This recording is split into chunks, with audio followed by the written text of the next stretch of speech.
It was a crisp, cold winter day on the island of Sodor. Snow lay thick on the ground. The engines were working extra hard. James was pulling the slow goods train.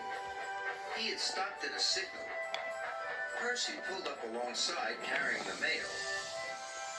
"Hello, James," said Percy. Then the signal changed to green.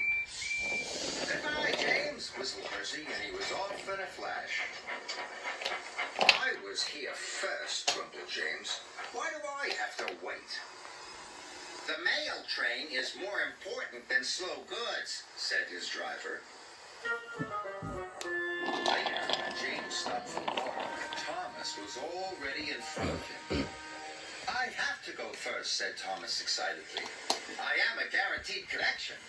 "Everyone has a more important job than me," grumbled James. "Nonsense," said Thomas. "Everyone knows you're a really useful engine." But James wanted to be an important engine, too. Later that day, Sir Topham Hatt came to see James. "You must take coal to all the stations on the island," he boomed. "If the fires in the waiting room go out, the passengers will get cold and complain." "It is a very important job," he added. "You can rely on me, sir," said James proudly. So Topham Hatt left. James was excited. "An important job," he said happily. Sniffed Gordon. "That's only a load of coal after all." "Nonsense," snorted James. "I am going to keep the passengers warm. What could be more important than that?"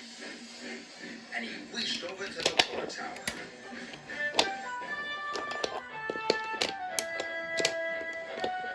But there was a line at the water tank. "Come on," he steamed impatiently. "I have an important job to do." "Wait your turn, bossy boiler," said Thomas. James felt too important to wait, so he didn't.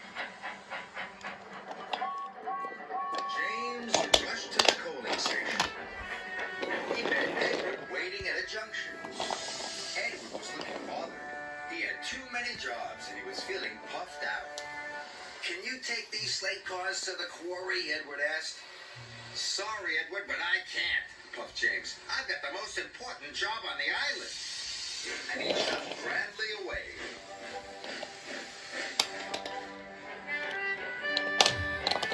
James arrived at the coaling station. He buffered up to the coal cars and was on his way.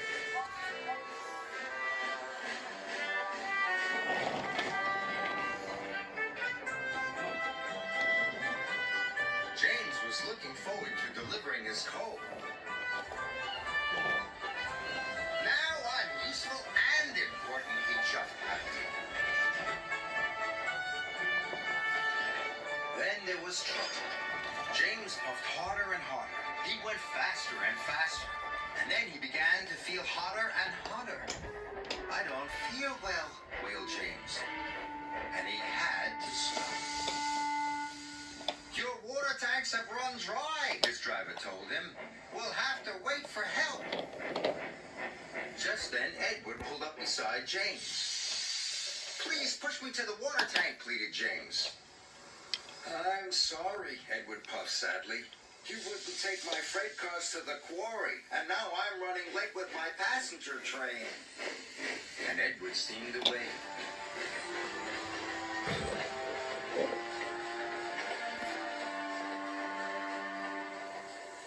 Edward stopped and told the signalman all about James.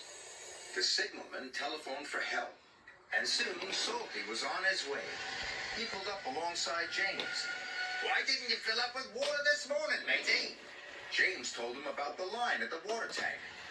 "I've heard you were too busy to help Edward too," said Salty. "I was in a hurry," protested James. "Mine is the most important job on the island." "No job is more important than helping another engine," said Salty firmly. And deep down in his boiler, James knew Salty was right. Thanks to Salty, James's water tank was soon filled and he was well on his way. He knew he had to make up for lost time. Then James saw Diesel up ahead. He had broken down and looked unhappy. James wanted to tease him, but then he remembered what Salty had said. No job is more important than helping another engine, he said to himself. And even Diesel is an engine. Come on, Diesel. I'll push you back to the sheds.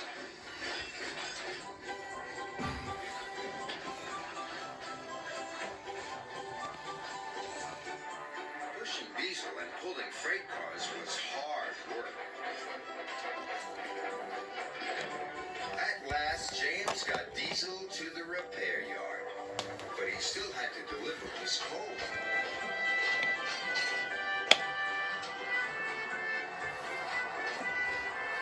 Wind blew, and it was getting colder by the minute. James steamed all over the island delivering coal to the station waiting rooms. Everyone was pleased to see James. Thanks to him, they were all kept toasty warm. The next morning, Sir Topham Hatt came to see James. He knew all about him running out of water and his not helping with Edward's trucks. I'm sorry, sir, said James. I put my own job first. But you did learn your lesson, and you helped Diesel, Sir Topham Hatt boomed cheerfully. And you delivered your coal on time. You, James, are a really useful engine. James nearly burst with pride. Thank you, sir, he said. Being really useful was better than feeling important.